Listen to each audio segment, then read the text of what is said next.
வணக்கம். நீங்கள் பார்த்து கொண்டிருப்பது உலக தரிசனத்தின் செய்திகள். வாசிப்பவர் சிவபாதம் சசிகாந்த்.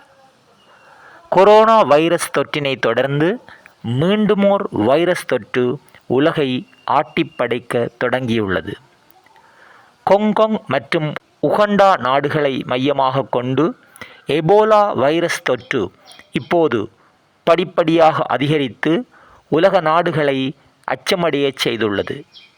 இதன் விளைவாக இப்போது பல்வேறு நாடுகளின் விமான நிலையங்களில் உடற்பரிசோதனைகள் முடுக்கிவிடப்பட்டுள்ளது.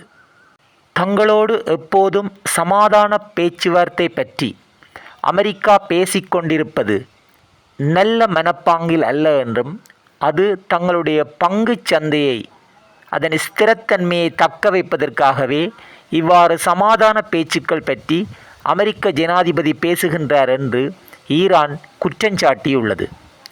உண்மையில் சமாதானத்திற்கான எந்த அறிகுறிகளும் சமாதான மேசையில் போதிய அளவு இல்லை என்று குறிப்பிடுகின்ற அதே நேரத்தில் இது வெறும் கண்துடைப்பு நாடகமே என்று ஈரான் குற்றஞ்சாட்டியுள்ள நிலையில், சர்வதேச சந்தையில் பெட்ரோல் மற்றும் டீசலின் விலைகள் கணிசமான அளவு உயர்ந்து வருவது குறிப்பிடத்தக்கது.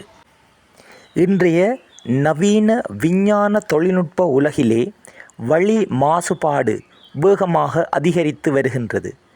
இயற்கை தாவரங்களை அழித்து செயற்கை தாவரங்களின் அழகை ரசித்து வருகின்ற மனிதன் மாசடைந்த காற்றை சுவாசித்து வரும் நிலையில், நாசா விண்வெளி ஆய்வு மையம் நாம் வீட்டினுள் வைக்கக்கூடிய எமக்கு ஆக்சிஜன் வாயுவை தரக்கூடிய இன்டோபிளான்ட்ஸ் 4 உள்ளக தாவரங்களை பரிந்துரைத்துள்ளது. இவை இரவு நேரத்திலும் எமக்கு ஆக்சிஜன் வாயுவை தருவதோடு உடலிலே புத்துணர்ச்சியும் மன அழுத்தத்தையும் குறைப்பதாக குறிப்பிடப்பட்டுள்ளது.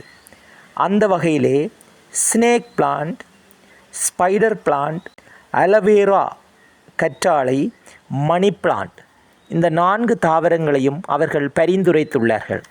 எனவே நாமும் இத்தாவரங்களை உள்ளக தாவரமாக வீட்டினுள் வைத்து தூய ஆக்சிஜன் வாயுவை பெற்று ஆரோக்கியமாக வாழ்வோம்.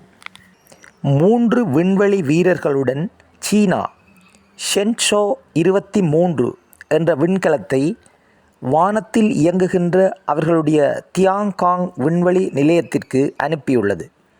இந்த விண்வெளி பயணத்தின் நோக்கம் 2030ஆம் ஆண்டுக்குள் நிலவுக்கு மனிதர்களை அனுப்பி வைக்கின்றதன் முன்னோடி திட்டமாகவே இந்த விண்வெளி பயணம் ஆரம்பிக்கப்பட்டுள்ளதாக சீனா தெரிவித்துள்ளது.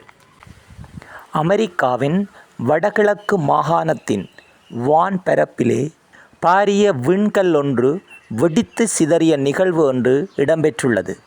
3 அடி நீளம் கொண்ட விண்கல் ஒன்று வானிலிருந்து வேகமாக எரிந்த நிலையில் வந்து வளிமண்டலத்தினுள் நுழைந்து பூமியை நெருங்குவதற்கு முன்னரே அது வெடித்து சிதறியுள்ளது. இந்த சத்தத்தினை அங்கிருந்த பலர் கேட்டதோடு அச்சத்திலும் ஆழ்ந்துள்ளனர். இது குறித்து விஞ்ஞானிகள் குறிப்பிடுகின்ற போது, ஒரு சிறிய விண்கல் ஒன்று பூமியின் வளிமண்டலத்தினுள் வந்து கொண்டிருக்கின்ற போதே அது வெடித்து சிதறி சாம்பலாகிவிட்டது.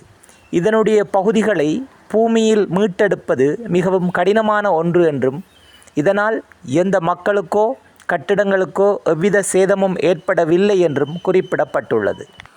பிலிப்பைன்ஸ் நாட்டிலே எரிமலை ஒன்று சீற்றம் கொண்டு அது தன் லாவா குழம்பையும் சாம்பல் புகையையும் கக்கிக் கொண்டிருந்த அதே நேரத்தில் வானிலிருந்து விண்கல் ஒன்று அந்த எரிமலையினுள் விழுந்தது கேமரா ஒன்றில் சிக்கியுள்ளது. இது அனைவரையும் ஆச்சரியத்தில் ஆழ்த்தியுள்ளது. உலகிலே தேநீர் பிரியர்கள் அதிகம் வாழ்கின்றனர். அந்த வகையிலே உலகின் தலை சிறந்த தேநீராக இந்தியாவினுடைய மசாலா டீ தெரிவு செய்யப்பட்டுள்ளது. அநேகர் விரும்பி உண்கின்ற, உடலுக்கு புத்துணர்ச்சியையும் ஆரோக்கியத்தையும் தருகின்ற டீயாக உலகிலே இந்தியாவினுடைய மசாலா டீ தெரிவு செய்யப்பட்டுள்ளது. இவை போன்ற உலகெங்கும் நடைபெறும் சுவாரஸ்யமான செய்திகளை உடனுக்குடன் அறிந்து கொள்ள உலக தரிசனம் செய்திகளோடு இணைந்திருங்கள். மீண்டும் மற்றுமோர் செய்தி வீச்சில் உங்களை சந்திக்கும் வரை உங்களிடமிருந்து விடைபெறும் நான் சிவபாதம் சசிகாந்த். நன்றி, வணக்கம்.